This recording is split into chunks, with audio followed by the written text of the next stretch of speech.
walk down and flush them out. Welcome to the Hearts of Men podcast, a journey into the depths of men's hearts where courage meets vulnerability and wisdom embraces integrity.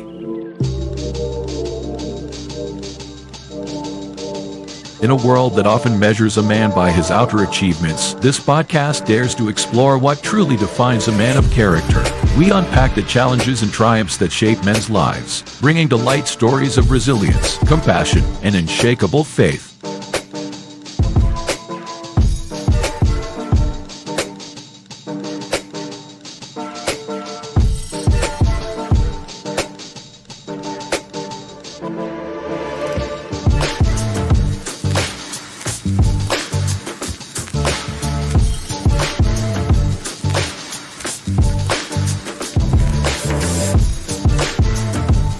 We believe that the heart of a man is a treasure trove of untold stories, powerful lessons, and profound wisdom. Through authentic dialogues and insightful discussions, we aim to unlock these treasures, one story at a time.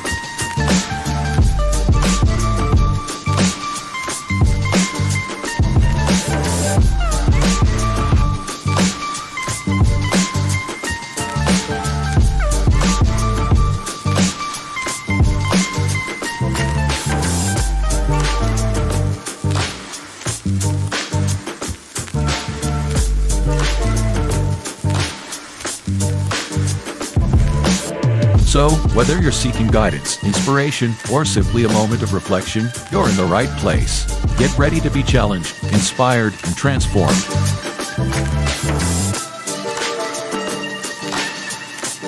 And now, to guide you through this journey of discovery, please welcome your host, a visionary leader and a true catalyst for change, Dwayne Dwyer, but we affectionately know him as the Mindset Coach. Good evening, everyone, and welcome to this week's episode of the Hearts of Men podcast. We're your hosts for this evening conversation.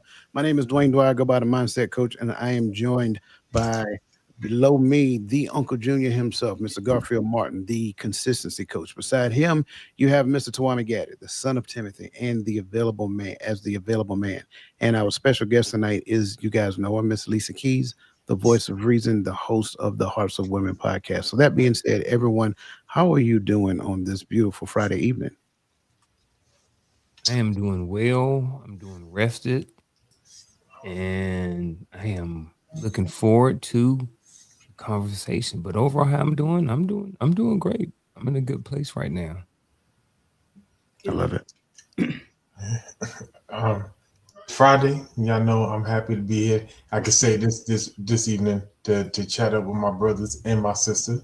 You know, overall, cavtastic. Cavtastic. I like it. What'd you say? Cavtastic. Cavtastic. Well, I'm doing well. I'm doing fabulous, and I'm glad to hear each and every one of you are doing fabulous, and happy to be on the show tonight as well. So. Good. We're happy to have you. And listen, not only do I appreciate you guys being here and look forward to the nice conversation, I also look forward to, the conversation that's going to come from the comment section as well, because you guys are a functional part of the Every Show. We greatly appreciate you being here. So that being said, on this channel, we like to call you by name. So if you have not done so yet, make sure that you get in the comment section and just say hi. So that way we can, recognize you by name, because we want to give you your flowers while you're here. So that being said, the rebirth of Nick D, good to see you and welcome. Crystal Everett, good to see you and welcome to this evening's conversation. His Divine Appointment, good to see you and welcome to this evening's conversation. Of course, Garfield and son of Timothy and Lisa, good to see you guys and welcome as well. Yes, it's Maya. Good to see you. Welcome to this evening's conversation. Miss Robin Brower, good to see you. Welcome to this evening's conversation. Miss Charlotte Jordan, good to see you as always and welcome to this evening's conversation. She is becoming. Good to see you as well and welcome to this evening's conversation. And again, like I said, if this is your first time here, get in the comments section. Let us know that you're here. If you're on YouTube, look in the lower right-hand corner of your screen. Put your cursor on the icon and just go ahead and subscribe. Don't forget to hit the notification bell. That way that you know when we go live on this channel, because we have multiple shows happening at different times. So that way that you won't miss a thing. Before we get started, I want to kind of thank everybody for Saturday. Everybody who was able to make it out on Saturday. We had a good turnout. We actually had a phenomenal webinar, and just the things that I've been seeing. I want to talk about them just for a hot second, right? The things that I have been seeing in them since Saturday all the way up to today is just, I mean, it's mind blowing. It's phenomenal. Seeing some things, and I am pleased with. And this is just me. Now, whether they're pleased with their progression, that's up for them to tell their own story. But I can tell you, based upon what I'm seeing, I am beyond pleased with what I am seeing in them as a unit. So, shout out to each one of them. And again, if you missed it, if you missed the opportunity to join us, the replay is available, and I will be flashing it up on the screen here in a hot second. There's your hot second. And so that way that you have the opportunity to listen to the replay, and you listen to the replay, we will bring you into that group that way that you can participate in their 21 challenge. It's an awesome venture that they're doing. Anything else I'm leaving out? Anything else I need to address? Anything you guys want to address? I think only that mentioned that in April we are doing another webinar. Yes, there is another one in April, on April the 11th, and I will actually reveal that here shortly. Also, Robin said, if you missed it, it's your own fault. Also, tomorrow morning, 10:30 a.m. Eastern Standard Time, we have our quarterly community meeting. Thank you, Crystal, for putting that in there. So if you're available, we'd love to have you so that we can just talk about community business moving forward, how we can grow and expand and be better for people. So I think that's about it. So if all hearts and minds clear, we can go ahead and get started. All right. Look like they're ready to go, y'all. So why are 9 out of 10 men still battling anxiety, even after therapy, medication, and everything their doctor recommended? If you're nodding your head, you're not alone. I want to take this opportunity to welcome you to the Hearts of Men. And I am your host, as I said, Dwayne Dwyer. And today we're exposing the hidden treatment mistakes that most people that keeps most people trapped in endless struggles and cycles. Today we're diving deep into why everything you've told about anxiety might be keeping you stuck in the same patterns. We live in the same reality, day after day. We'll explore anxiety not as your enemy, but your teacher. And by the end of this episode, you'll never look at those anxious moments the same way again. What you'll discover tonight might completely shift how you approach anxiety. This isn't just another episode. This could be the breakthrough that finally sets you free. Now, as we get into these conversations, you guys know we like to baseline everything to make sure that everybody's on the same sheet of music, because I don't like making assumptions. We don't like making assumptions. So we want to make sure that everybody's in the same space. So as we get started, I want to ask a very simple question. And that simple question is this. In your own words, I would like for each of you to describe anxiety. What is anxiety in your own words? I want to start because I'm still in my answer, right? And I'm still in it from Coach. And I'd always heard it, been through classes, resiliency training, all of these things. And there's always some long, drawn out definition, scientific terms, and all of these things.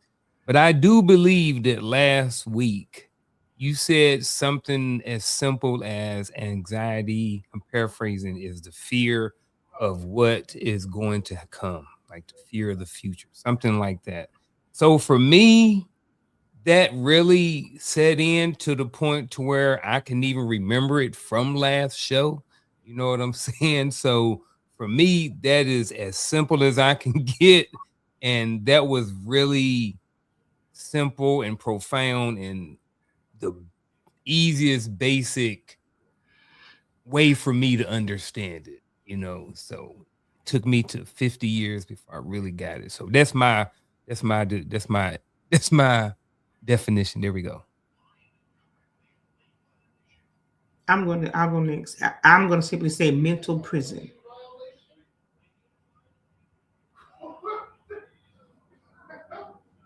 Now you're gonna have to say a little. Yeah, I was about to ask. I'm gonna the coach and say more. First. Well, I'm gonna go with the scripture. It says, "Be anxious for nothing," right? So there's a reason why he's telling us to be anxious for nothing, because our focus, right? If we're distracted, we're anxious about something that has not yet occurred, then it stagnates us. It has us locked up. We're in a stronghold. So it's a form of prison.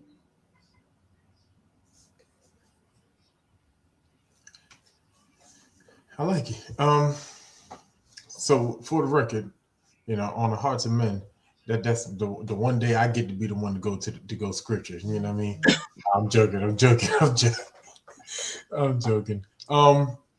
But all jokes aside, my focus was going to be more of a lack of spiritual discernment. Is how I would describe anxiety. And going right there where Lisa was, when you understand that we were meant to be anxious for nothing, right? It shows that we either can't see the Father's hand at work, or we don't trust the Father's hand at work. Either one, but either way, there's a spiritual lack with anxiety. I'm not saying anxiety ain't a real thing. It definitely is a real thing, but and I suffered with it young, as a young kid, and the thing that eased it off of me was when I had to learn more. So, and I don't know if what I meant as a teenager is what Paul meant when he said I learned to be content, but for me, I'm like, listen, I already ain't got nothing. What they gonna take? What can life take from me? So everything that added to my life from that point on, I was just content, because I knew that the Father had his hands in it. Things that didn't come and things that did come, things I wanted to come that never showed up. I got, get frustrated in a moment, but I was able to sit back and not quit on my self-growth, and by self-growth, I mean on me, and spiritually, because anxiety keeps you in a space to where you don't trust the Most High. I don't know what he's going to do. I don't know what tomorrow look like. I don't know if I take this promotion, am I going to be able to do the job? All of these things stem from a fear that passes away when you know that he's in control. So. I like all of those answers. Garfield, I like your answer because that's my answer, right? And I think all of you are in the exact same arena, and it's no different than what I'm seeing in the comment section. Miss Charlotte Jordan said, feeling lack of control. His divine appointment said, worrying about a future event that had not occurred. Robin likes Lisa's definition of mental prison. That's a great answer, Lisa. Be anxious for nothing. My grandson has it really bad. This is a great conversation for me to be hearing this evening. Thank you for sharing that. And then Miss Charlotte Jordan had some more. Fear of the unknown. And Miss Charlotte Jordan has been dropping nuggets over the past couple of weeks. So again, shout out to her. I'm agreeing with, like, my simple definition is me being hyper focused on a future unwanted event. And the key is that you're hyper focused, and that can be problematic. But I also think, because we're in the space of, health and wellness, if you will, and I think we've been there now for about 15, 20 years, right? Because obviously they're market targeting, and the market is targeting the largest generation, and the largest generation is the boomers, right? That's why they're called boomers. And so a lot of them are older, so forth and so on. So it's all about pills and potions and things of that nature. And that's what they talk about. And so that said, when you look at anxiety overall, a lot of times what you're seeing and you're understanding is that the industry is what I'll call in a day. The industry is seeking to medicate as opposed to inform and teach and educate. And so in the space where you're seeking to medicate first, you're looking for, it's almost like you're feeding your own bias. So you're asking questions that usher people into the arena to agree with the thing that you want them to agree with. Therefore, now we can do the thing that we wanted to do. as opposed to educating. I think that's what we are going to attempt to do tonight, because the American Psychological Association has a answer for anxiety. And I think sometimes we may be conflating things. And so, according to the American Psychological Association, it defines anxiety as an emotion characterized by feelings of tension, worried thought, and physical changes like increased blood pressure. But I do not want us to stop there because it goes a little deeper. Anxiety is a natural and temporary reaction to stress or perceived threats. It often arises in response to specific situations, such as preparing for an exam, a job interview, or a significant life event. This type of anxiety can be helpful in motivating action or improving focus. Once the stressor is resolved, the feeling of anxiety typically subsides. So it's almost as though what it is saying, well, not almost, what it's saying is that anxiety is actually a good thing. It keeps you like it's almost like identifying that, going back to what Gaddy was saying as he explained, anxiety is almost like me not trusting in the Most High. It also, I think, to me, it also identifies that I'm not the Most High. So there, in that space, I think it's a good thing, because the other side of it is what we call anxiety disorder, which is a chronic mental health condition that involves persistent, excessive, and often irrational worry or fear that interferes with daily function. Those two are clearly not the same. And I think sometimes when we get into what I tend to call suggestive counseling, where I am going to suggest a diagnosis with you and to you, and then you to the point that you accept it as who you are, now you've given me permission to kind of like diagnose you. I've said a lot. I want to hit the pause button real quick and see what your guys' thoughts or feedback on anything I just said. I think the biggest thing that stood out for me is what I just wrote in the chat, and that was natural and temporary. I think that, as someone who works in education, and I see, for 7 years I was the elementary, and I've seen it, and then I see it at the high school, and I see parents, and I hear teachers and staff and students, and I hear this word being used a lot: anxiety, anxiety. So and so has anxiety. So and so has a test and they have anxiety. Okay, that's fine. That is okay. Like, that's just part of growing up. You're nervous about the test. Maybe you didn't study. Maybe you're just not good at test taking. Maybe mentally that's not the best space for you. Whatever it is, that's just life. And I think, I don't want to say that. Actually, let me back up.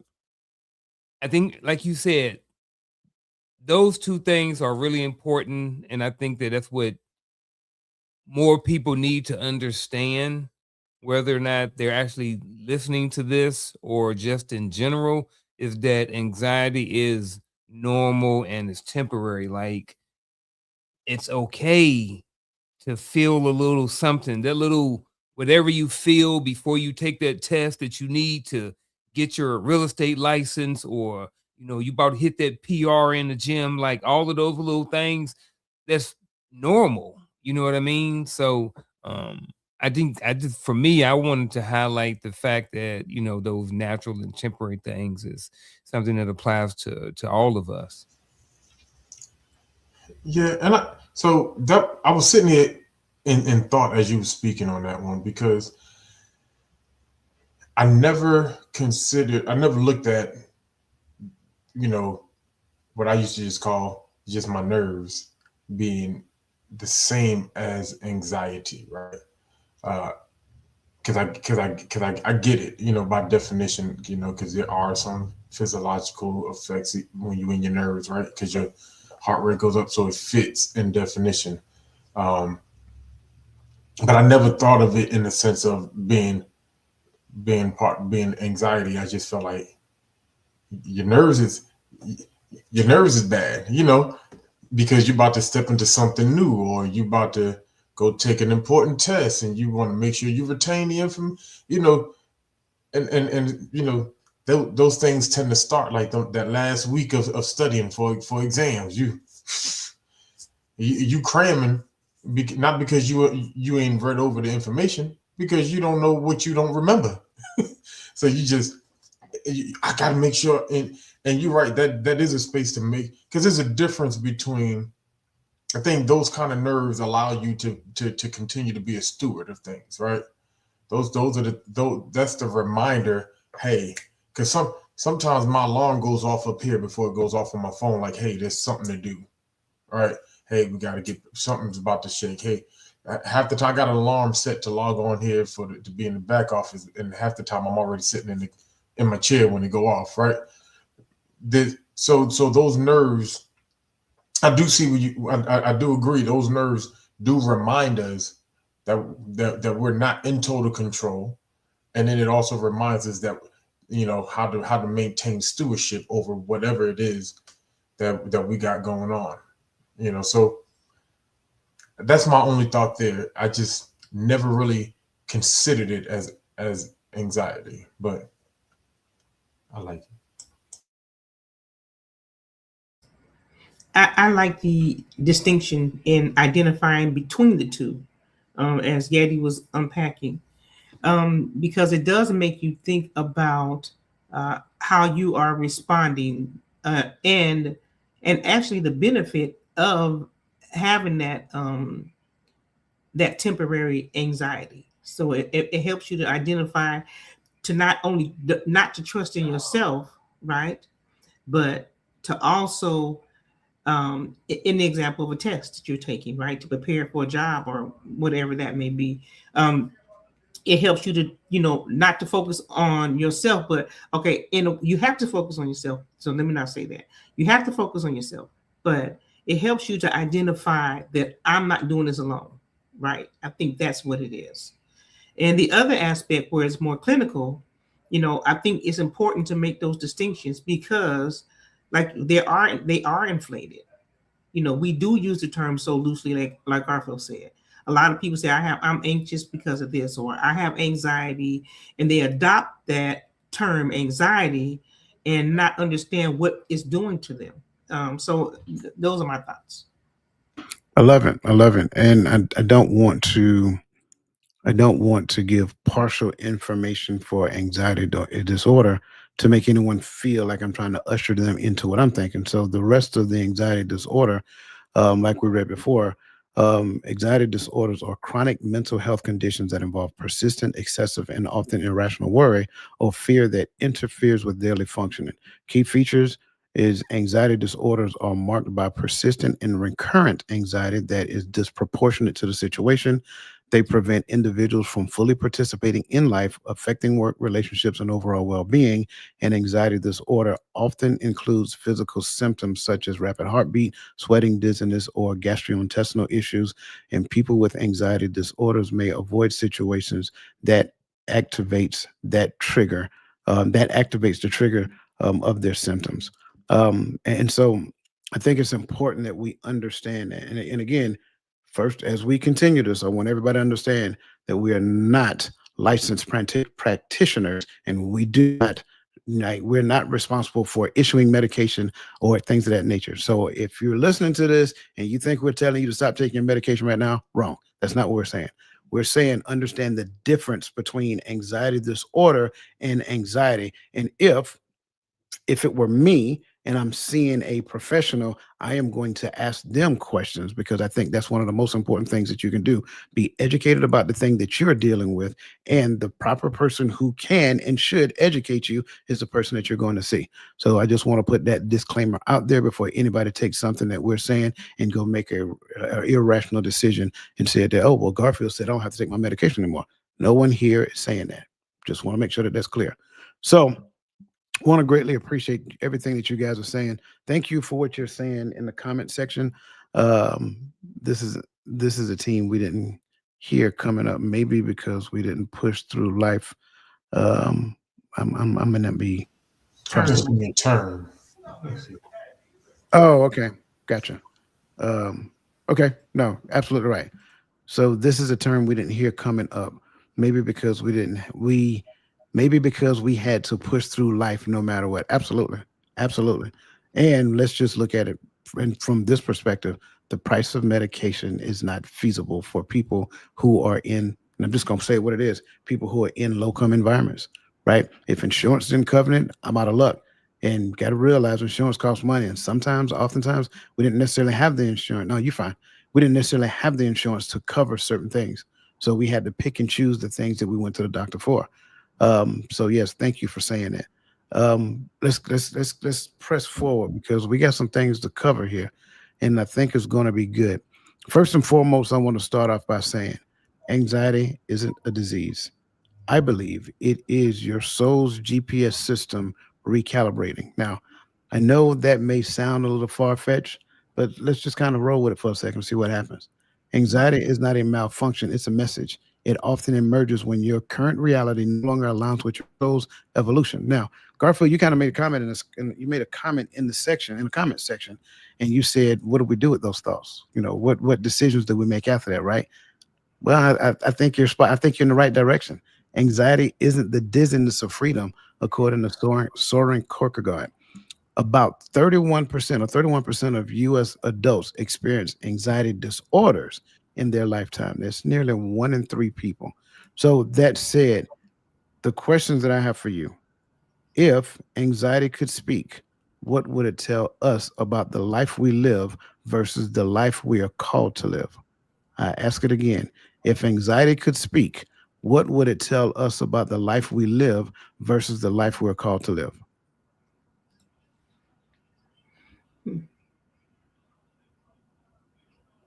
I just want to say, Unc, that look is classic right now, bro.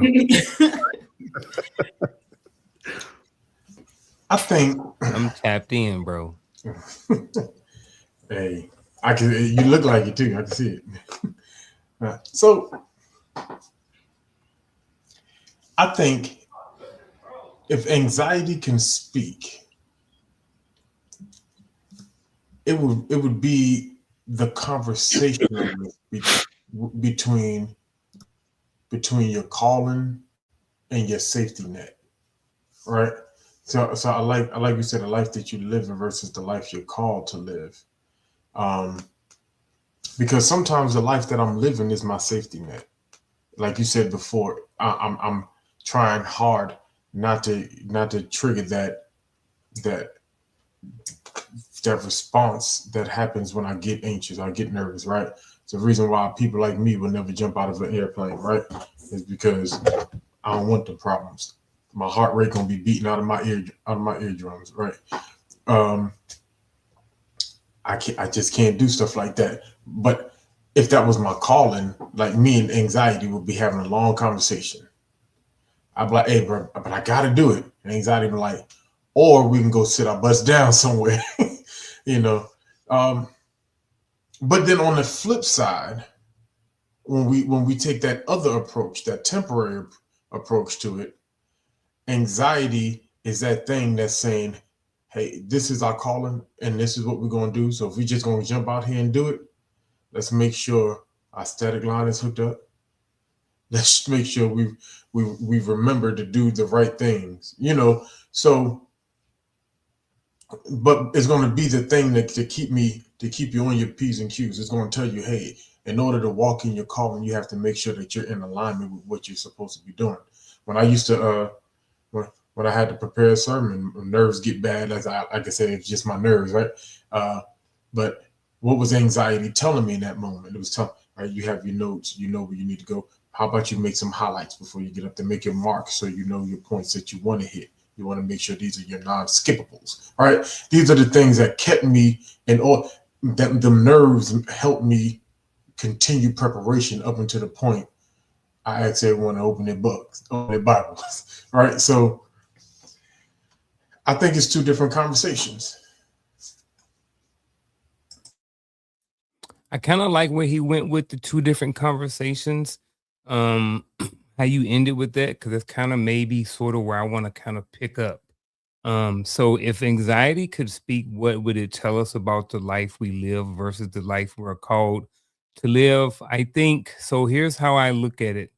I look at it like we said, anxiety is, the fear of what, could the future, what we think about the future and what may happen. So let's say, for instance, the anxiety is, how we feeling about a plan for a new job, taking this, I don't know why I'm on this thing, real estate license, I guess because I heard it's really hard to do. Apply for school, whatever this thing is, right? I think anxiety, one of the things anxiety does, it asks us a question. And the question that it asks us is, in the sense, which path are you on? Are you on the path that is that you want to be on, which is the one that talks about I'm nervous, I have the anxiety, I don't know if I'm going to pass this exam, or are you on the path of I'm not supposed to be having fear? You know what I'm saying? So which path are you on? And I think that's what anxiety does. It asks us the question, where are you at?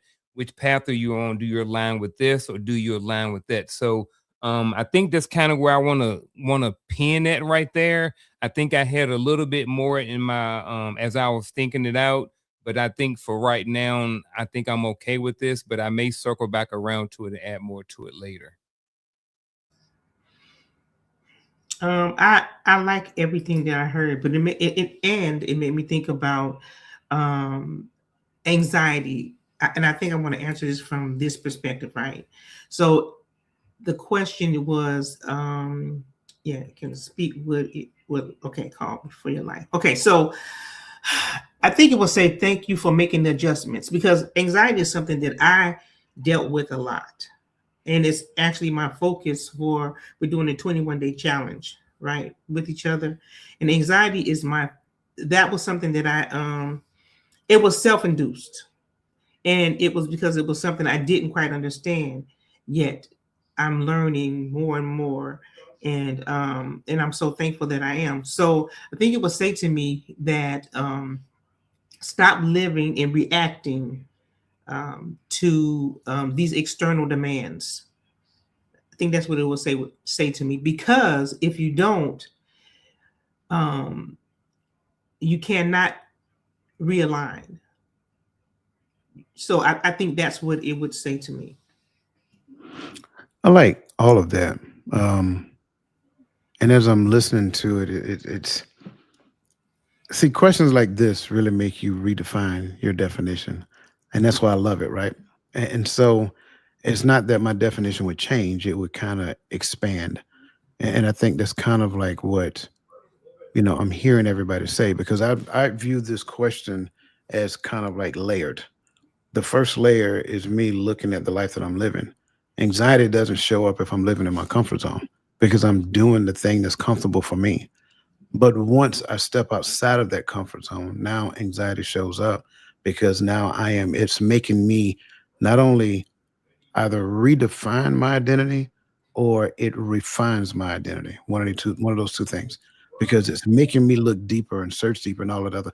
Because if I don't do that, I am looking for external validation. I'm looking for people outside of me to validate me, and so forth and so on. Now, when I am doing those things, I know that I'm going in the direction in which I am called to do. Now, anxiety shows up in a level of either taking responsibility for the things that I'm supposed to be responsible for or not. I am more anxious when I do not do the things that I'm responsible for doing. Why? Because now I know that in the back of my mind, did I kind of devote the time, energy, and effort to prepare for, going back to Gad's example, prepare for the sermon? No, I didn't. So now I'm anxious because, Lord, I need some help.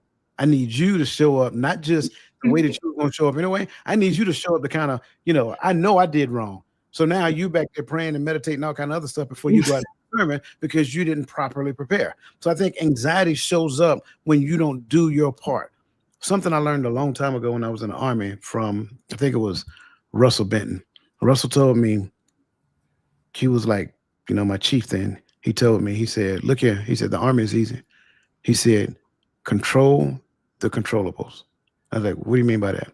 He said, the things that you are expected to do those things and be good at doing those things. You're expected to be where you're supposed to be on time. You're expected to be in the proper uniform. And see, back then it was a different Army. You had to actually polish boots. You had to actually polish boots. So make sure that your boots are shined. Make sure that your uniform is squared away. When it comes down to PT, make sure that you're where you're supposed to be. Make sure that you max out the PT test. Make sure that you qualify expert. If you do that, no one will reject buying what you're selling on the shelf. I was like, that actually made a lot of sense. And I'm telling you, just by following that simple rule for 24 years, it instilled the degree of confidence in me that even in those times where I had to go to promotion boards and things of that nature, I studied to make sure I did my part so that when I sat before these people, this panel of people, and listened to questions that they asked me, I still felt confidence in there. So I believe that's how anxiety show up. It shows up to show me that I am doing the right thing by moving outside of my comfort zone, and it shows me whether or not I did not do the right thing by preparing for the thing that I'm supposed to do. Thoughts, concerns? I think I like the way you brought it home, because you showed, and you started off saying that, this thing is layered. So you see with anxiety, like, and I'm hoping everybody's picking up on it. Like, there's so many different ways that anxiety shows up. All right. So sometimes it shows up to show you that you're human. Sometimes it shows up like Coach said, because you're unprepared, or you didn't do the proper preparation, and anxiety shows up. So sometimes it's a byproduct of what you've done, right? And that's why I likened it to early on to like that thing that keeps me a steward, all right? But I do like that. Like, it just showed none of us said the same thing, but all of us layered this thing. So I appreciate it. I'm learning. Me too. I think it looked like everybody's good to go. Let's move on to the next question because it kind of goes a little deeper. So what if the intensity of anxiety is directly proportional to how far we've drifted from our authentic, predestined plan, a path? What would that mean for our next steps?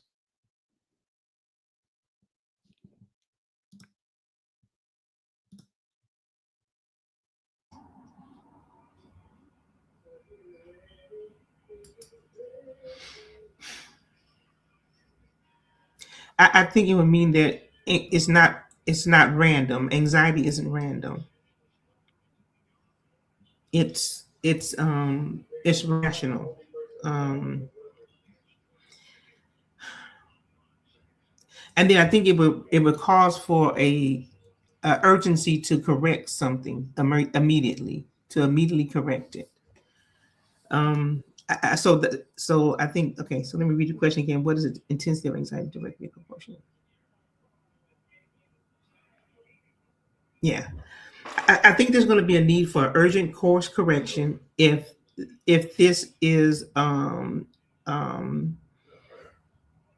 intensity of anxiety. If that's something that we're constantly dealing with, that it's going to require us to course correct. It's going to require us to this is a deep this is a long question. I'm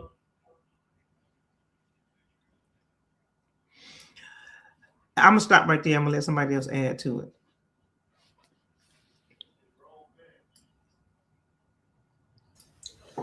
Look like Unc is on his notepad. Hey, when he put on the glasses, I knew I had to keep bringing it up and down. I'm gonna say, listen, ditto. But he deep in thought. So I'm like, I might as well just go ahead and try to freelance this thing, freestyle this thing. So what if the intensity of anxiety is directly proportional on how? My bad. No, you fine. Proportional to how far we've drifted from our authentic, predestined path. What would that mean for our next step? It means our next step needs to be extremely calculated, right?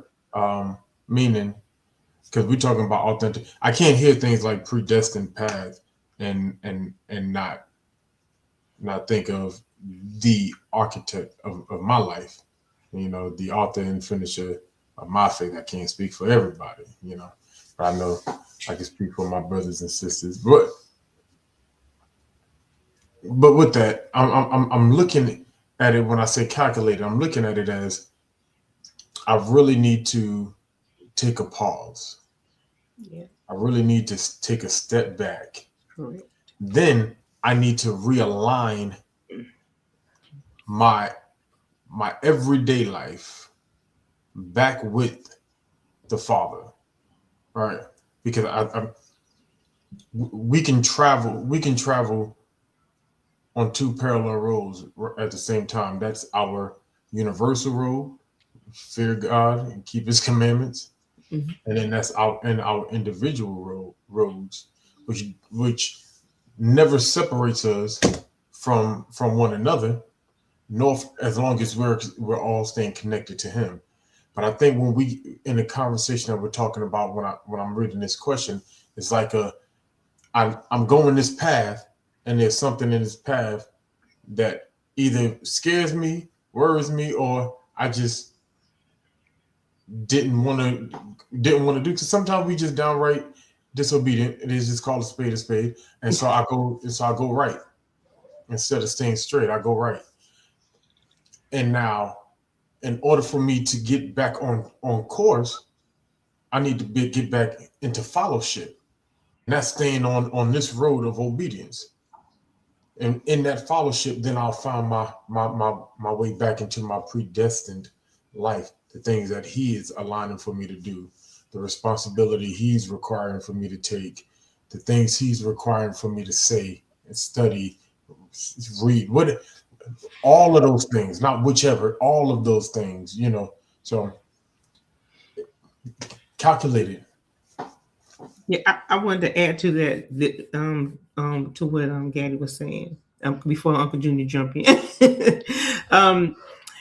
The course correct, and I think Gaddy did mention that as well, and the realignment, right? So when you're thinking about drifting away from something, so that means you have to be intentional about correcting that behavior, or getting back lined up. Realigned is another word that Gaddy used. That is something that we have to be intentional about doing, right? And so for me, because of, like Gaddy said as well, that's why I had to jump in, because you guys are going to take all my answers. The architect of who we are, and the one who predestines us is God, right? And so for me to get back in line, or to get a realignment, is for me to make sure that I'm praying, make sure that I'm being still and I'm listening, and be also as well, be courageous in some of the choices that I'm making, right? Because it took something to get me here out of alignment. So now I need to get back in alignment, and I need to be intentional about doing that. And so because I know who God created me to be, and that's that's who I need to make sure that I'm lined up with. So I'll end there. Stop there. What if the intensity of anxiety is directly proportional to how far we've drifted from our authentic predestined path? What would that mean for our next step? So, for what I'm going to do is I'm going to kind of use an example of my predestined path, or someone's predestined path is to give back information, or to give back the knowledge that they've learned and accumulated over a certain amount of time. Let's say 30, 35 years or so. So now their predestined path is to give this information back, or whatever like this, or to help people, whatever, right? So I think when you're looking at the intensity part of this, is that when there's an opportunity for this person to go speak, or to go give a class, or to get up in front of somebody, and the anxiety is directly proportional, which meaning, where I guess my example is they are not necessarily tapped into that part of it, as far as the portion giving back the information. They're not tapped into that part of their predestined path yet. They may know about it, they may have knowledge about it, but where they're at right now is, hey, there's an opportunity, bro, for you to go speak to these kids. And they're like, well, I don't know if I'm ready for that yet. Well, hey, man, you went to the John Maxwell course, you got certified, but yeah, man, no, hey, man, there's an opportunity for you to do it right there. So in this example, like his or this person's predestined path is directly proportioned because he is not tapped into that. And then at the same time, whenever a situation comes up for him or her to tap into it, there's so much anxiety there that they may not do those things. So what would that mean? What that would mean is they need to go in, dig deeper, and figure out why they have that anxiety to moving forward on that predestined path. If that predestined path for that person is to give back knowledge, give back information, then they need to figure out why they have so much anxiety when someone, may say, hey man, here's an opportunity for you to go speak. Here's an opportunity for you to give this class, blah, blah, blah. So that's kind of where my mind thinks, and kind of where I'm at right now, is that what that means for the next steps is that you need to come up with some sort of plan or direction and figure out why you have that anxiety, and then come up with some sort of plan to move forward so you can get on or closer to your predestined path. That was my stab at it. No, I love your stab at it, because your stab is exactly where I was going to start at. Because I think there's some people who believe they understand their predestined path, and I think there are people who are totally unaware of what their predestined path, and they're doing something. And I think for those people who are unaware of their predestined path, they're doing this and they're doing that and they're trying this and they're trying that and so forth and so on, and they're not necessarily achieving the degree of success that they believe that they should achieve. And so eventually they start experiencing anxiety, because it's almost like they're running around in circles chasing their tail. And so that anxiety is an anxiety of being unfulfilled.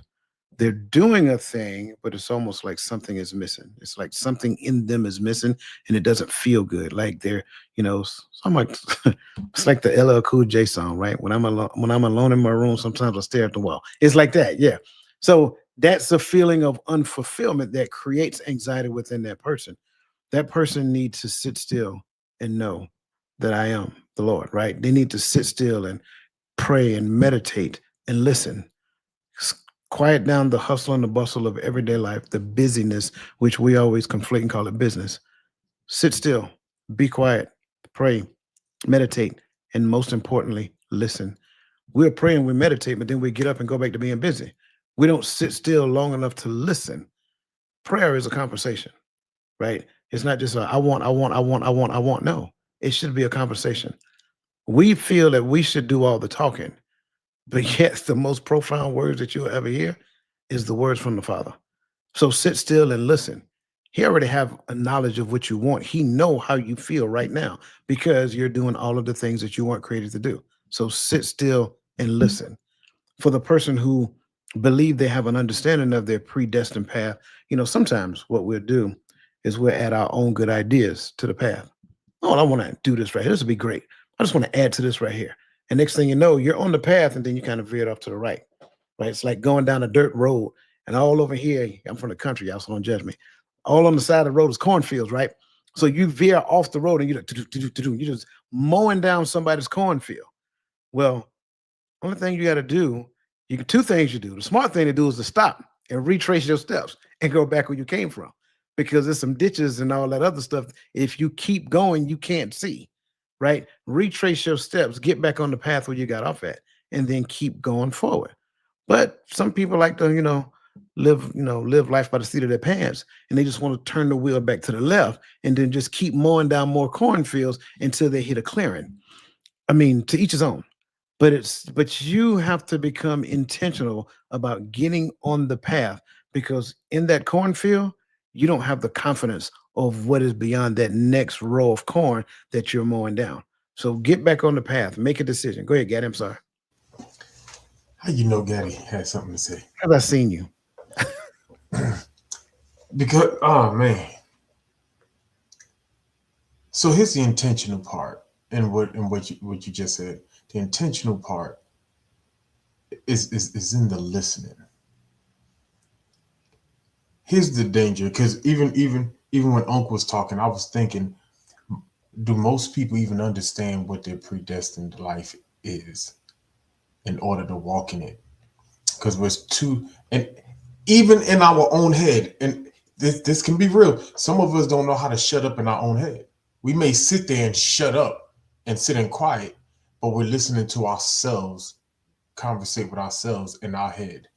And so we put ourselves right back on the path we were on before we sat down and pray in the first place. Because you thought you was, I'm telling you, we think we're listening to the Father, when in times we're listening to ourselves in our own head. When you make your petitions known unto him, you have to let it empty out of yourself to him. I don't think we understand how meditation works. There has to be an emptying process of your mind in order to hear him clearly. Because what anxiety is doing in your mind is so many conversations going on in your head, and you don't know which one you're supposed to listen to. And so we listen to the one we want to hear, that's going to put us right back where we want to be. Because the problem is not necessarily sometimes what your predestined life is. Sometimes the problem is what your self-willed life is. And we tend to think we're walking in our calling because we're walking in our excitement. This is what I wanted to do, this is how much money I wanted to make. So this had to be what he wanted me to do so I could make this kind of money. He ain't concerned with that. He's gonna give you provision wherever he called you to be. And that's the part that anxiety sometimes pulls. When anxiety works against us, it pulls us away from that understanding sometimes that he has provision for me where I'm supposed to go. But I stay right here because the money's fine. But I think I appreciate that. I think the predestined path, Coach hit it. Roland popped up on. Not Roland. Darn, did that again. I did that last week. I called him the other day. He didn't answer the phone, so I didn't call him again. But Gaddy did it again, like the predestined path. I think that's really important, even to the question. Like, if you don't know if you're on your predestined path, you don't know how far off you've drifted. You know what I'm saying? So, like, when you know you're on your path and you know what you're supposed to be doing, I think, and you have that trust, I think one of the things that come along with that is that you innately have less anxiety about things. That's just my extra 2 cents that I want to add into that piece of the conversation.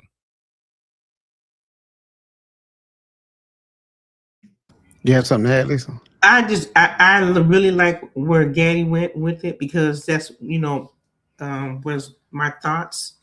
When we're not listening, taking the time to listen to the thoughts that we're having, and we're just going to choose the one that's going to best fit the scenario that we want. And a lot of times that's something that we do. And I was thinking about predestined, right? That something came to me as I heard you guys talking. I thought, that's God's business, right? He already knows our beginning, our in between, and our end, right? And a lot of times we try to project what we want there, which we already have discussed is anytime we're thinking that far ahead in our future, it equates to future focus to a certain extent can equate to fear, because you don't know what's going to happen, but you're trying to figure it out. And our responsibility is to stay in step and trust and believe because of who he said he was to us and how we are in relationship with him. So I just wanted to add that. Interesting. Very interesting. Okay. So I'll sprinkle a little more seasoning in the gumbo, if you will. A lot of times that conversation exists because of anxiety. That continual talking in your head because of anxiety.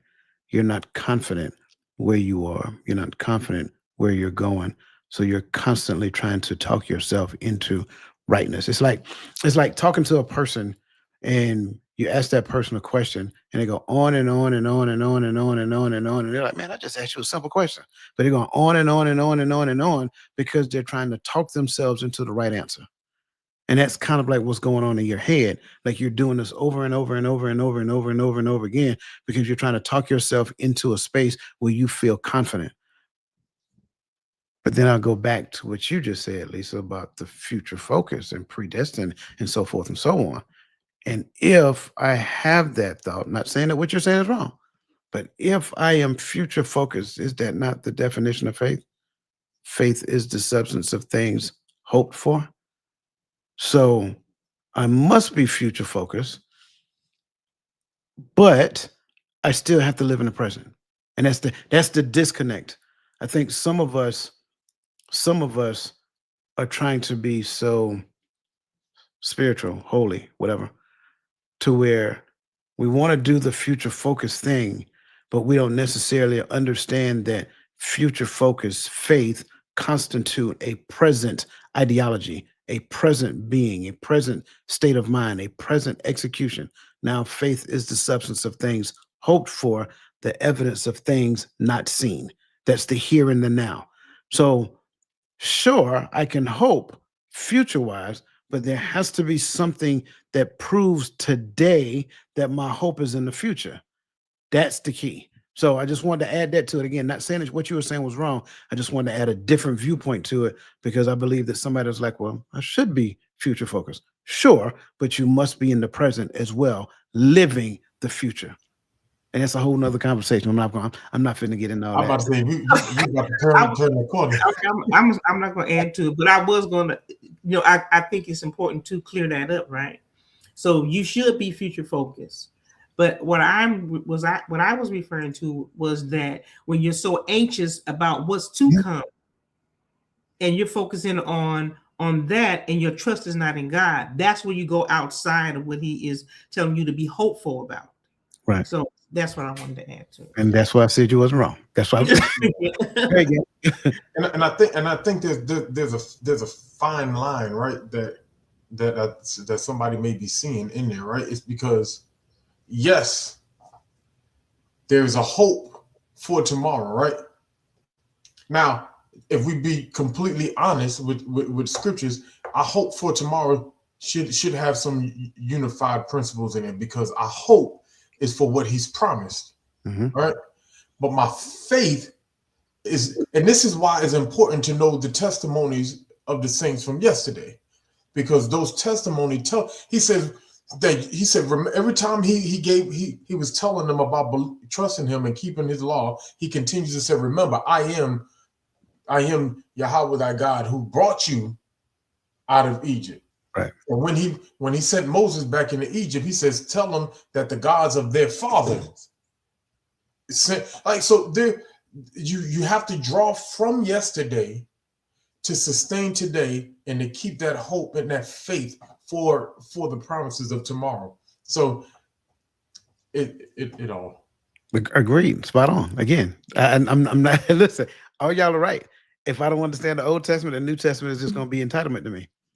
That's it. I'm sorry. I've been saying this for the longest. If I started reading the Bible at the Gospels and just go straight through from the Gospels all the way through the epistles, then I'm living a life of entitlement. I have to go back and understand who God the Father is first. Once I understand who God the Father is and understand His being, then when I get to the Gospels, I recognize who God the Son is. And the God the Son kept pointing back to God the Father. Then when I get to the epistles, now the epistles make sense because it helps me to understand that I can't get to the Father except I go through the Son. So that's why I say if I don't understand who God the Father is, then I'm living a life of entitlement. So yes, what Gaddy said is absolutely right. And it is very easy to do if we shift our mind to actually desire to do it, right? That's why I say it's all about hope forward, but there has to be a manifestation of my hope today. And if there is no manifestation, which is the behavior that I have in the here and now, then I am literally walking through this life aimlessly without a compass or anything of this nature, hoping that I'm going to get to an end state, but I don't have a compass. So if I don't have a compass, a GPS, I'm sorry, Gad. I assumed everybody know what a compass is. If I don't have a compass or a GPS on my cell phone to give me directions, then how do I know that I'm going to get to a prescribed end? Well, the GPS and the compass is already given. Only thing we have to do is follow it. Y'all is too much. Y'all about to take us down the rabbit. We already went down the rabbit hole. I can't even. I'm about to say we in that rabbit hole. Anxiety is fundamentally about projecting your consciousness into imaginary futures. The problem isn't your thoughts, it's where you're placing your awareness. Unease, anxiety, tension, stress, worry, all forms of fear are caused by too much future and not enough presence. Eckhart Tolle. Anxiety disorders are fundamentally future oriented emotional states with heightened vigilance. So, that said, in your opinion, what percentage of your mental energy do we spend in the present moment versus worrying about scenarios that may never unfold? Now, before you answer, I want you to think about today's society, the news, social media, all that other great stuff that we keep getting when you answer this question. So now, what percentage of our mental energy do we spend in the present moment versus worrying about future scenarios that may never unfold? I'm gonna go before you and Gary. I'm gonna say 80 to 90. Mm. And I'm gonna say that because we are living in a society where it's microwave. Everything is they want it done so fast, right? And so there's these anxious thoughts all the time. How am I going to do this? How am I going to, for me, I had to take a time to step back because it got a little overwhelming seeing all of the push to do this and do that and do this and do that. It was so much, right? So you're constantly focusing on this is what I have to do. And that's why I think it's so important for us to make sure that we take the time, because that can cause some anxiety, right? And so when you devote so much of your time to being future future scenarios. Now, I'm not going to say focus. Scenarios, right? You're imagining what's going to happen, how is this going to play out, and then those things cause fear because you don't know, and you're trying to figure it out yourself, which is not your responsibility to do. Your responsibility is to stay in faith, right? So the scripture, take no thought for tomorrow, for tomorrow will take care of the things of itself, right? It's you borrowing trouble you don't even have to borrow, because he already paid the debt. So why are we trying to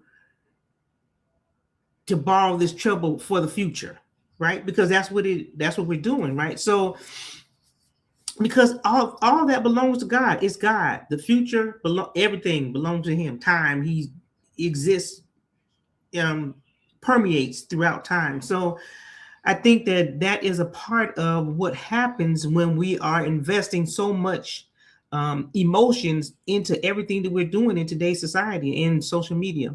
So I'll stop there.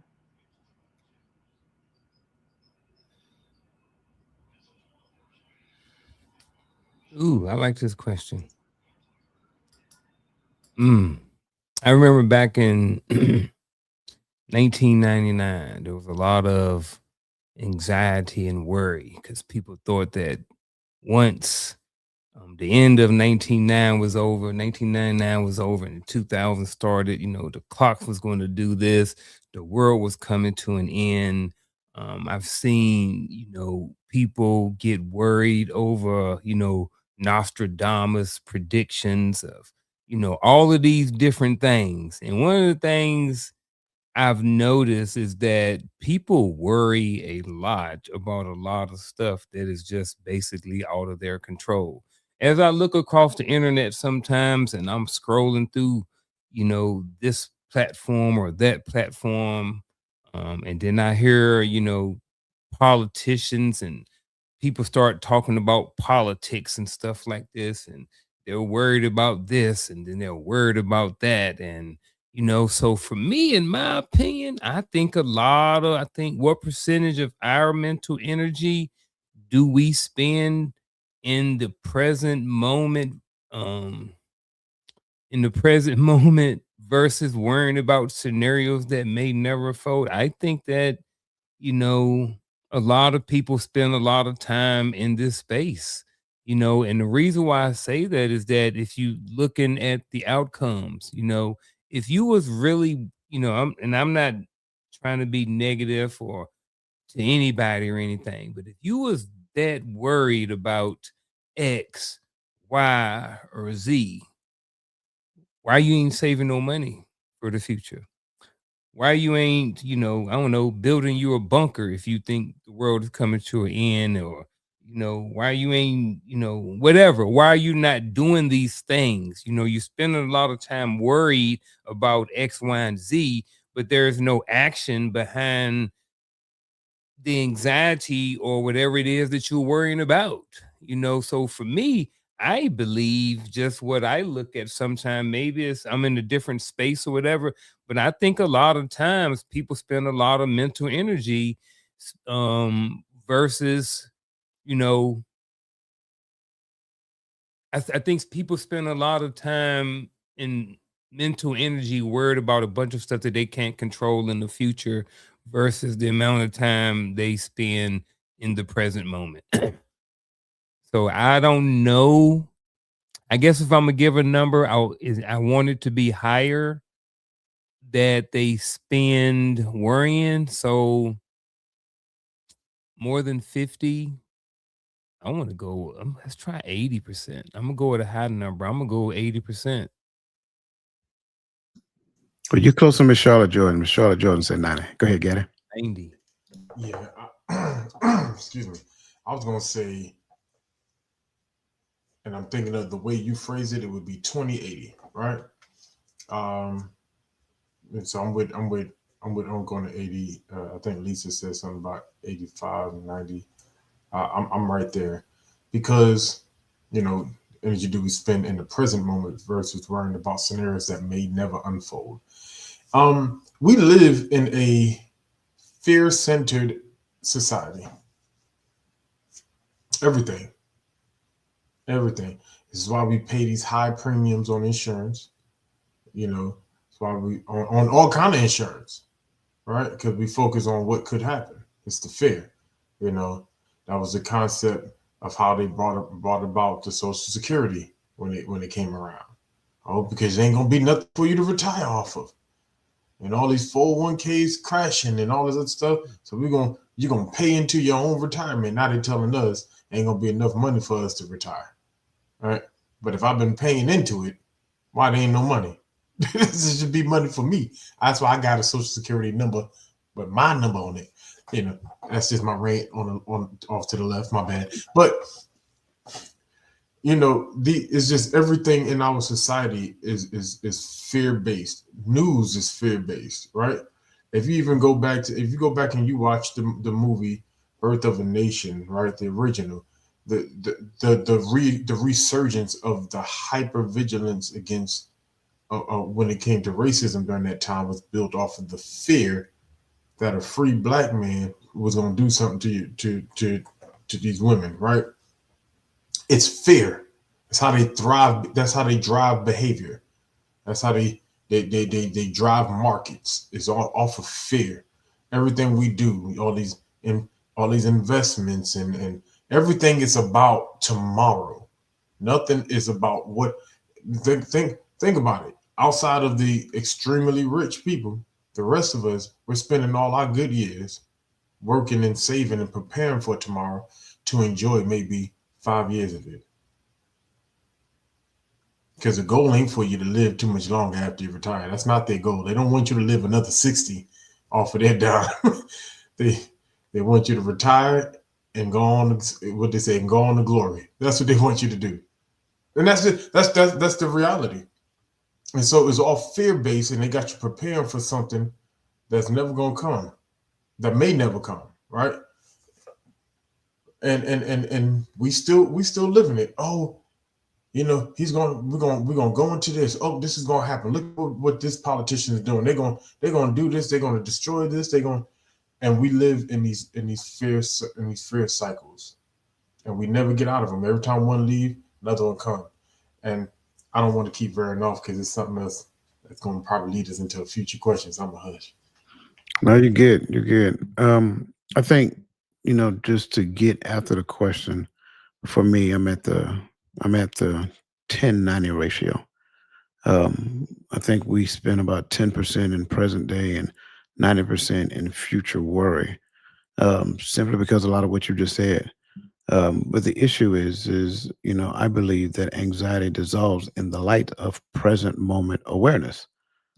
And I think sometimes we think we're in the present, but we're not necessarily aware in that present moment. It's like, let me check this box. I've done this thing now, so on to the next.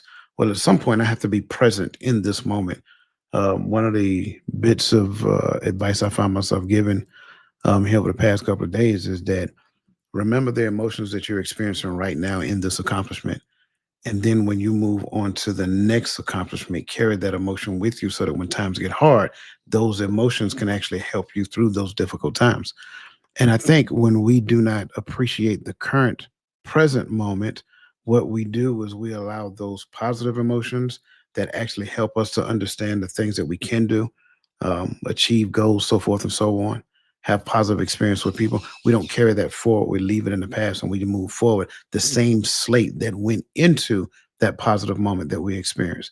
So it's like, yeah, the positive moment, we left it right down on the timeline, and then we moved the timeline and left the moment. And it's not so much as nostalgia, it's you carrying the capacity of the positive emotion that you had in that moment. Because when negativity hits, you got to have a reserve. And a lot of times we don't carry that reserve with us moving forward. So I greatly appreciate everybody's comments. I'm sorry, go ahead. Yeah, I got. I want to pick with you. I want to pick on you. But I don't. But I do. Cause I want more. You said 90-10. That's a lot of time. You know what I'm saying? And you said Miss Charlotte Jordan did the same thing. That's a lot. So at the same time, do you think that people can get to a point to where it's not do you think 90-10 is more of an average? You think it's more or less? Because I guess when I said pick on you, I look at your credentials, what I've known about you, the training, your experiences, a lot of different, check the boxes and a lot of, really you've had a lot of training. You've soaked up a lot of knowledge. You look behind you and you read a lot of books too. So I Mhm. would think, the mindset coach. I wouldn't think that the mindset coach would be in the 90-10. And that's why don't necessarily want you to answer, but I don't necessarily want you to answer your specific number or ratio, but I would like to know, do you think that 90-10 is something that people can grow to where it can be a little bit more balanced so it's not so, you know what I mean? Or do you think that for a lot of people they're just kind of stuck there? It depends on what they desire. I think it's Mm. available. I think it's possible. Now you're tapping into one of the reasons I kind of coined myself as the mindset coach because Mhm. I used to be 90-10. When you Mhm. look at what the average person does, it is either in preparation something to come or something they're trying to prepare for. Think about it. Like we heard a lot of comments just now, investing for the future, doing this and doing like all of that is like the mindset of what the average person does. You're looking at the stock market, you're paying attention to what the news is saying. Oh, you got this new pandemic that's about to happen. So, oh, we need to get stuff and prepare for that. Oh, the snowstorm is coming. Oh, we got to prepare for that. So when you look at those numbers actually make sense. I'm not saying that it is based upon any statistical study that I that I ran into, but I'm Mhm. saying that as I think about it, mostly everything a person does is based upon the future. The average person that goes to work, why they go to work on Monday? Because payday on Friday. I'm not trying to be funny. I'm just calling a spade a spade. There are very few people in the workplace that actually love what they do. Most people go to work to get a paycheck. That's it. So if you ain't got that paycheck yet, you're doing it for the expectation of something in the future. Let me let some other people chime in. I'm sorry. I just wanted to add to that. When you wake up in the morning, the first thing you think about, I need to get my coffee. When you prepare and you drive the car, everything is focused on what you're getting ready to do.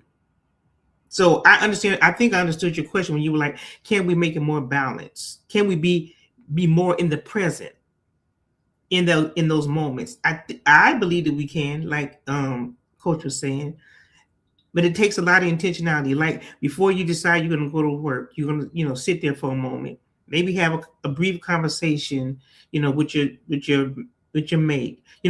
Be intentional about the moment that you're in, and not always so rushed and focus on what you have to do coming up. I think those are the moments you can get back and be present in the moments that you're in. So I just wanted to add that. Yeah, if I can, I'm gonna say no, because I no longer believe we're on borrowed time, right? I believe we're on God's time now, and this is just me. It would take me all night tonight, tomorrow night, up until probably March to explain all of what I understand of prophecy, of where I believe we are. And so with that said, it takes this fear and this anxiety that it's purposely orchestrated. All right. So let's say that. And in order for the majority to follow into the system that is to come, they have to be fear centric. Right. But prophecy says that this will come to pass, that it will happen, that just, we're going to see the beast system rise up. Right. And if that is true, and I don't want to be that conspiracy theorist to send nobody down no rabbit holes, but if you read and you believe and you can see the times, right, the signs of the times that we're in, right, that's going to come for fear, and it's going to even be for people who claim to be the saints and the followers. They will be, that's going to be the testing. The testing is your faith in that you can only eat when Big Brother government tell you can eat. Or are you going to go and move and believe that there's going to be some manna that's going to fall from heaven? Because wasn't that not the test for those who came before us, right? So that's the story of yesteryear that we have to remember, right? Because, and I'm not saying it's going to be manna going to fall from heaven. I'm not saying it ain't. I don't know what's going to happen. But what I know is that there's going to be a trying of those who say that they believe by saying, hey, what if your resources are shut off? If you don't do what they tell you to do, if you don't move into the new system, you can't buy or sell. But I say, king, ding, ding, ding, ding. What do you say gonna happen when a beast introduces his system? Unless you take on that mark and that name, you can't buy or sell. So I go on the mark on the target, and I know I went left field with it, right? But I go on the target of saying no, I don't think we can even it out. I think that we can get those who truly desire to live in faith over fear. I just saw Robin put that in there. Who desires to live in faith over fear? I think we can give tools to help call those people into a new mindset, into more of a faith-based mindset. But that's so for that very same reason is why I say why I say yes, because it all goes back to what a person believes in. Everybody does not have the same belief system. And, for me, I'm not trying to convince anybody to believe one thing or the other. Whatever you choose to believe, find comfort in that. So to your point, can the average person balance that out? Sure. By finding a way in this current point in time, in this moment right now, to be more appreciative than you are judgmental, to be more appreciative than you are gossiping, to be more to have a grateful attitude, gratitude, to show gratitude over complaining and all of those different things. For people who choose to complain, they choose to be anxious. For people who have a great attitude, those people are the people who find a way to balance it out. So that's why I say that even those people who want to be in that system, they find comfort in that system because in their mind, they have protection, they have provision, they have all those things in their mind. And if that's what they believe, that's what I want for you. You know what I'm saying? At the end of the day, I'm not trying to turn anyone away from it. But under the umbrella of belief, I believe everybody can actually find a way to balance the scales simply by having a better attitude. And that's what I'm saying. And again, it's not me saying that anything that Gaddy said is wrong. Absolutely not. Going off of what you just said, that is specifically based upon those people who believe and live by faith and those people who do not. But I think under the umbrella, everybody believes something, right? And so whatever it is you believe, be that unto you. That's my mindset moving forward. Did we answer your question? Okay, just want to make sure, man. Yes, and I got a follow on, but that's for after the show. All right, very well, very Yeah. well. Mainly for Gaddy. Let's move on to anxiety reveals your resistance to your own power, right? That said, anxiety often intensifies when you're on the verge of a breakthrough. It's the friction between who you are and who you're becoming. One is a great, I'm sorry, one is a great deal less anxious if one feels perfectly free to be anxious. Alan Watts. That said, 23.4% of women versus 14.3% of men experience anxious disorders. That said, when dreams or what dreams or goals do you believe the average person avoids because the thought of pursuing them creates anxiety? And I will start this one off. Go ahead. Go I, ahead. I will start this one off because it's exactly what we were just talking about. I believe the average person avoids taking the time to figure out what they're called to do simply because within them it creates a large amount of anxiety, it creates a huge amount of responsibility, and there's a level of fear that if they mess any of it up, they're going to get zapped with a bolt of lightning from heaven. I'm telling you, that's just my thoughts. I got one is starting their own business or running your own business. Speaking from personal, personal life, absolutely right there. Like when I started digging into all of that stuff, it is so much stuff. It's a lot of work that goes into running a business, especially if you planning on wanting to scale and then hire people. You know what I mean? If you want to hire somebody, something like you need to know about, maybe 401ks, you need to know about insurance, you need to know about days off. You need to you got to learn all of this stuff. Like, so for me, the fact and the thought of every time I learned one thing, I had to learn, or every time I learned one thing, I learned 5 more things that I didn't know. So then I go find information and learn these 5 things, and they all got 5 more things. So I just found it a whole bunch of information to go. So for me, I kind of tapped out and decided to go a different direction. But I think that right there, just starting a business is one of those things that, because of the anxiety that goes into it, a lot of people just end up avoiding it. That was my answer. Because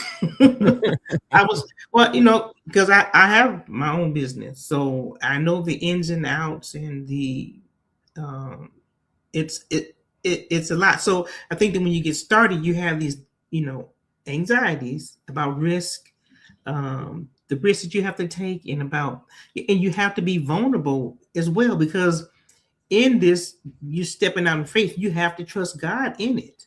I have a different question for you since Garfield stole your question. Okay. If anxiety is our psyche's way of saying you're playing too small, what would it mean to honor that message instead of medicating it away? Mm. If it said we're playing it said we're playing it too small. Yeah. If anxiety in you is telling you that you're playing too small, what would it mean to honor that message instead of medicating it away?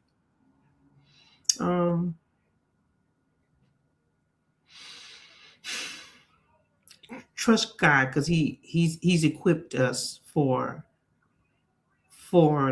this journey, right? I think that's my first thing that I would think of. Playing it small. What would put it up again? I'm sorry, because that's a hold on. There you go. Small, to honor that message instead of medicating it away. Instead of depending on the medication. See, that's where I think it all goes back to trust and believing. It has to go back to that, right? What do you believe in? What are you trusting in? And if that wavers, then this is where this anxiety comes in. This is where I'm not trusting. Well, maybe I'll go ahead and take this, medicate for a little while. I'll take this drink right now because I'm stressed out. What I'm just saying. So, but if I'm doing that, then how can I have clarity of mind to hear what God is trying to say to me? Because I'm in this space of anxiety. I can't hear. And I'm blocking. That's the part we talked about when there's conversation, where we have to listen. We have to be able to hear what God is saying to us. So for me, I think that only question would be, to just trust in God. He's equipped us for everything that we need. So now I got to go seek and find, okay, what is it that I need? So that I won't be anxious, and I can just trust and put everything on you. That's the place. That's the discovery I had to make for myself. So, yeah. Gary, which question you want? The first one or the second one? I kind of want the second one. Because the first one, really, y'all really hit that first one. Because all I was going to do was echo, really, pretty much. But if anxiety is our psyche's way of saying you're playing too small, then what would it mean to honor that message instead of medicating it away? So since Lisa started on the faith thing, right? Where is your faith, right? The next step is step out on it. And everything that I was anxious about that I've actually accomplished is started with my first step. Every sermon that I was nervous about preaching, it started with my first word. And even if the anxiety or the nerves or whatever synonym we want to put in there, even if they don't fade away right away, the ball is rolling, and it's up to you to keep pushing or to quit. But there's just something inside, like it's something that makes me believe that if I keep going, it's going to begin to prosper. But I think also, and now this is where upbringing comes from, like depending on where you're from, and we talked about this a little bit, and it may sound like imposter syndrome, but depending on where you're from, that could be the fear alone. Like, what does success really look like? Right? Some people have what they call it. It's a remorse. What they regret? Survivor's remorse. Survivor's remorse. Right? You survived and you make it, and some people feel like I can't be black and be rich because I'm do I got to turn my back on my people, or do I got to? And it's so many things that just plays in the mind. So many scenarios. You got to block that out. You just got to block that out and just make that decision. I can't play it too small, because there's more in it for me. And that just might be true. Hey, I'd rather go down fighting, believing that there's more in there for me, than sitting there saying what would have happened if I'd taken that step. Yeah. I think I wish I could give Stephen Kyle a microphone right now, because I know I'm gonna mess this up. I'm gonna take a swag at it. I learned a lot by watching certain things, and one of the things that I've watched recently is a movie about a fire team in California. I think it's Only the Brave. I think that's the name of it. And the interesting thing is that you're taught a lot about how they fight fires. And what they do is obviously they cut lines. They try to remove the rubbish, the trees, and brush out the way so that the fire don't jump. But then they also create fires in there to kind of draw the fire along a different path away from the populated areas. Hopefully they get it earlier. I know Stephen Kyle is a firefighter. He could articulate it a whole lot better than I could. But I think a lot of times this is I think the thing that we don't talk about enough when it comes to anxiety is just like fighting fire with fire. The more we accept anxiety's presence, the less power it has over us. Now, I know that sounds a little difficult when people think about it, but it's like part of the struggle, I think, of that thing is that we're fighting against the presence of that thing, but recognize its presence and then now find direction in the presence of it. So you can actually, it's kind of like what I said maybe a couple of weeks ago. You can't fight, you can't beat a river into submission. You have to go with the current and use its power as your own. And I think a lot of times when we recognize what anxiety is actually trying to show us and actually trying to teach us about us in this present day world, in this present day life, then it's revealing some things to us about us as it pertains to the reality that we're currently experiencing. The more we fight it, the more it creates frustration, turmoil, and sometimes anger. So that's just kind of like my point to it. We are very close to the end, but there's one more thing. If you guys would be patient with us, one more question, one more point I want to bring out because I do not want to talk about something as important as anxiety, and don't because we're starting to get there, and I have to skip some things because I think it's important, but I do not want to not talk about this one. Anxiety as a doorway, the spiritual transformation you've been avoiding. See, your anxiety might be the most important spiritual teacher you'll ever find. Every moment of anxious energy is consciousness asking you to expand. According to Curtis Chang, anxiety is a doorway to spiritual transformation.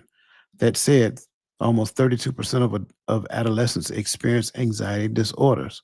So, if we viewed future anxious moments as sacred invitations to grow rather than problem solve, what's our next best course of action? And please, for those of you in the comment section, I really want you to answer this. What's your next best course of action if we viewed future anxious moments as as a sacred invitation to grow rather than problem solve? The floor is yours. I'm going to, if you don't mind, I'll start. Pause, pray, and then ask God, what are you inviting me to learn or to understand? Because if there's something that is going on that God wants us to understand in that moment, right? And like you were saying, we have to embrace discomfort. It's stretching us spiritually, right? It's stretching us out. And it's going to help us to trust in God more, right? So our next step is going to be either, we're going to surrender and allow and trust in God for what He is trying to help us to understand in that moment.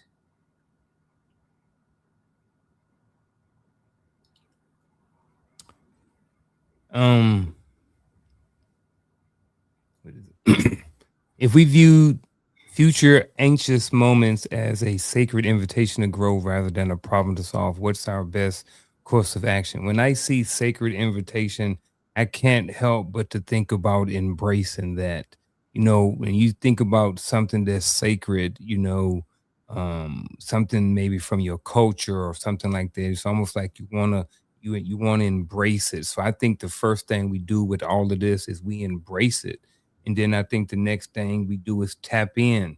And what I mean by tap in is a whole process, maybe of different things that you need to do, you know what I mean, to help deal with that or to the problem solve or the next course of action. So again, the first thing to do is just embrace it. Hey, there's some anxiousness right here. That's okay, brother. You fine? All right. So what does that anxiousness mean? So when you start tapping in to the anxiousness and what does that mean, and start asking questions about that scenario or whatever is going on, I think that's the best course of action. So again, my things are to embrace it, and then next is tap in. Okay, I got a different question for you, sir. Check the private comments. I'm gonna set you up first.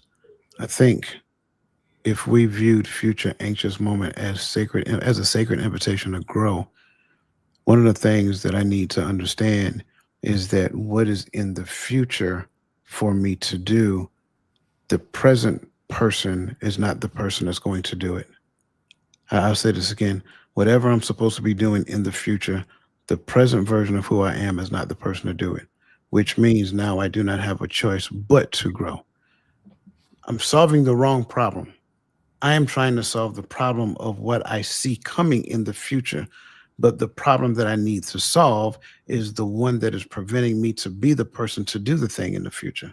So now, if I don't focus on problem solving, I identify the problem. I focus on removing the blockage that's preventing me from growing.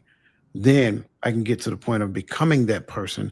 Then when I look at that future problem, it may no longer be a problem. It may be just a benchmark. It may be just a milestone that I need to understand. So always keep in mind, and I say this and I keep saying this, a lot of times we do things and we do it from the wrong lens.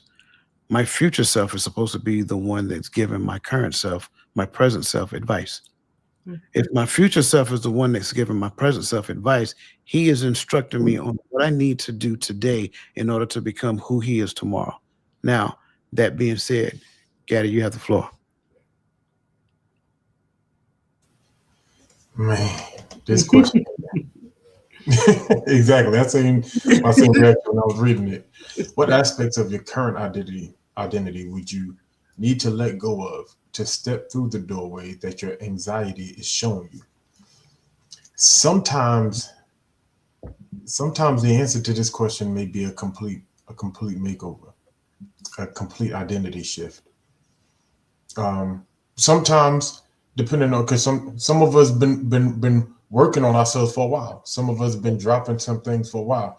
And Paul says, for we are compassed about with such greater clouds of witnesses, let us lay aside every weight and sin which does so easily beset us, and let us run with patience the race that is set before us. The hard part sometimes is knowing what to let go of. And here's why I say that. A lot of us, we had the same conversations here. You know, a lot of us have shifted our focus out of the brick and mortar that we call the church house, right, into our private study groups or public study groups, whatever have you. And the reason being because some churches, not speaking for all, some churches have taught us. And I'm not going to say have taught us, I'm going to use the different words, have pacified us in our sin, pacified us in our shortcomings, instead of challenging us to grow, to evolve, to put off those things. We begin to preach messages that made the sinners feel comfortable in sin. And so the reality is, I think when we get to this part of the spiritual journey, that anxiety is now beginning to show us a new way, is beginning to show up. I think that's the part of the walk to when you're actually starting. I can now say that I'm walking with Christ when he has given me his spirit. If I don't feel that conviction, I mean, you could say you got the spirit with you. I hear everybody says it. That's fine. But how do you know? Because I do not feel right going against the word. I don't feel. In fact, it starts with I now identify, and that's the first key that anxiety does. It first identifies where my shortcomings are. And when Coach talked about embracing, hey, let's embrace letting go of some things. Yeah. Let's embrace laying down some things, right? And here's the thing: not everything that you need to lay down is sin, but it may be weight. Every weight and sin so easily that does so easily beset us. Sometimes it you may not be able to go to the law and say it's a sin, but it's a weight that's holding you down. Embrace letting it go. Embrace walking, and I think that's when we'll see that freedom that we always talk about in Christ. Is when we allow Christ and the Spirit to tear off that old man, let that old man be crucified. But I can keep dragging this on, and we already holding you. Yeah, I appreciate that, man. Very, very good. I love it. Listen, greatly appreciate you guys sticking with us. We got one more last thing because this is our bittersweet moment, and this takes us to our final thoughts.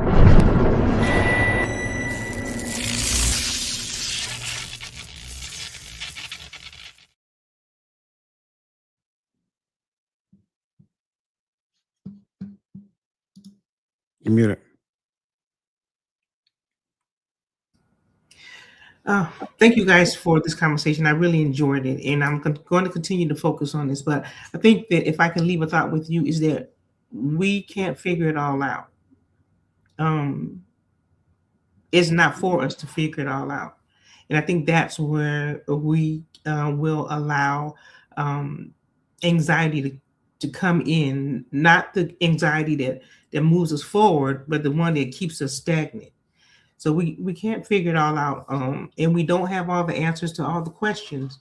And because sometimes we think that we do, that's where we find that we are, anxious. And Word of God tells us to be anxious for nothing. And so that's something that we have to continue to work on. And so my final thought would be to you to just surrender, trust God. That's it. Just surrender and trust Him. That's it. Good evening, and my final thought is this. So the conversation tonight was really good. I really enjoyed it. You're treating anxiety wrong. Here's why. The reason why I think a lot of people are treating anxiety wrong is because they haven't tapped in. They haven't embraced the anxiety, and I think that is just one of the reasons why. A lot of people, we all experience, as if you've watched the entire episode. If you haven't, I would encourage you to go back and watch it. But one of the things that we talked about early on in the show is that it was normal and that it was temporary. So if you're taking normal and temporary to the extreme, or you haven't embraced the fact that anxiety is normal and it's temporary, then I think what you're doing ultimately is that you could be missing out on some sort of opportunity. The opportunity sometimes is in the anxiety, because again, anxiety is about the fear of what is in the future. So if you can't tap into why you have fear of the future, I think it ultimately what you could be doing is you could be possibly missing out on your opportunity or an opportunity for something better in your life. And that's my final thought. Man, I enjoyed this conversation. Thank you, Coach, for allowing me to be part of this one. You did your thing on this one. My final thought, while I was listening to my sister and my brother, I instantly began to think about Christ when He was holding Passover with the disciples. He spoke of the moments that were to come. He said, the one who dips his hand in the cup with me will betray me. Knowing that this man was going to betray them, he sat and supped with him. And we can always say, he's Christ, I'm not Christ, blah, blah, blah. But if you remember the moments in the garden, his prayer showed the human form of anxiety. And what I loved about that, because it shows me that anxiety it's not the thing that's there to tear you down. It's just a recognition of your human form. And that's where Christ was at when he goes, if it be your will, let this cup pass from me. Nevertheless, not my will, but your will be done. And that's where we have to get into that space with anxiety. People like to point to the conversation he had with Peter. He said, Peter, when he's telling them about what's going to happen, he said, Peter, you have your sword on you? He said, I got two. He said, that'll be enough. And everybody like to hold on right there, right? But in that space of showing the human form of anxiety, by showing that anxiety, he was willing to allow anxiety to show his human form, obedience. And then he began to walk into the fullest form of his calling, which was to become the Passover lamb for for whomsoever will, right? And that's the key. A lot of people we can't touch because we let anxiety shrink us instead of embracing what it's trying to teach us, all right? Instead of embracing where it's trying to take us. That anxiety, him stepping through from that moment onto what was to come, brought him to the highest point that all whosoever will can rejoice about.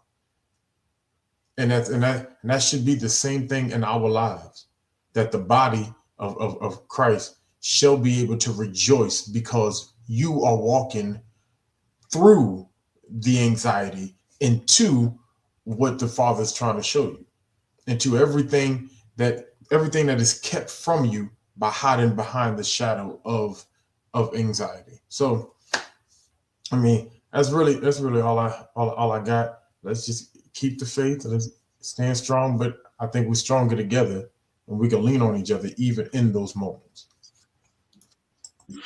Man, that was really good. I like that. That brother preached the whole sermon just now, and did not miss. I want to make sure I say that he did not miss. Neither did Sister Lisa, neither did Brother Garfield. I think it's important for us to understand that anxiety is not an enemy, even though over the years it has been, portrayed as one. It's more of a sign, or it's not a sign of weakness. I say it that way. It's not a sign of weakness. It's not a sign of failure. It's not a sign that you're broken. It's literally, I believe, your consciousness calling you to yourself. I think every racing heartbeat, every sleepless night, um, every moment of worry, I believe, is actually your deepest wisdom, your inner person, your inner man trying to get your attention. And I believe over the years, you have, the men and the women who learn to work with their anxiety, rather than instead. I believe they became some of the most powerful and some of the most authentic and free versions of themselves. And I believe those are the people that we've seen a lot of times throughout history. They've learned to deal with what anxiety presented to them. They've learned to deal with, and on the other end of the spectrum, they've learned to work through their depression. They didn't allow their depression to grab a hold of them and keep them in bondage. Just like we shouldn't allow anxiety to grab a hold of us and keep us in bondage. I believe that every person that experienced anxiety, or those people who have been diagnosed with the anxiety disorder, I believe the future is still bright for you. You don't allow it to dictate your future. Allow the spirit of the Most High to dictate your future, and you stay on course. That, I think it requires a level of courage. I think it requires a level of courage in order to push through it, not fight against it, but to work with the power of it. Because I think we've both experienced the power of depression and the power of anxiety. Don't fight it. Run with the flow, understand what it's trying to teach you, and then use its power for your good, right? I think that's how these things work. I think we get into the scriptures, we study, we meditate, we pray, we get ourselves around like-minded individuals who really care about us. And then to them, in the moments that we don't feel our best, when we don't feel empowered, when we need somebody to uplift us, I think that's available. And when we do that, I think we bring this thing called community into full circle, because that's really one of the most powerful aspects of the community, to uplift each other, to edify each other, things of that nature. So I kind of want to land there, because I think that's really how it works. You're not put here, you heard it already tonight, you're not put here to do it alone. You're put here to work with your brothers and your sisters. There are moments I don't feel my best. I pick up the phone and call somebody. That's necessary. That's humbling as well. And I think it was necessary in those days I didn't feel my best, for me to recognize I don't feel my best and need to pick up the phone and call somebody. Why? Because it keeps me humble. So I just want to kind of put that out there. I greatly appreciate everybody. Love everything that you guys were saying on the panel and in the comment section. Greatly appreciate you guys. I want to show this before we leave, because that's the reason why we do the things that we do. That's the reason why the community exists, to have conversations like that, so we can help people even in the midst of conversations. So shout out to young Jalen, brother Jalen. You know, you got this, man. I believe wholeheartedly you got this. And take every word to heart. Ask questions. Do research. You know, I think you will find that this will be easier to deal with. So that said, listen, like I said, if you have not signed up for April 11th yet, scan the QR code over there, and that way you can register. Tomorrow morning, 10:30 a.m. Eastern Standard Time is our community meeting. So listen, all of you who can show up, we greatly appreciate you. Listen, we've taken up enough of your time tonight. You guys have a great rest of your evening, man, and just be awesome. Allow the best version of yourself to be a blessing to somebody else. And we'll see you guys next week, same time, here on the Hearts of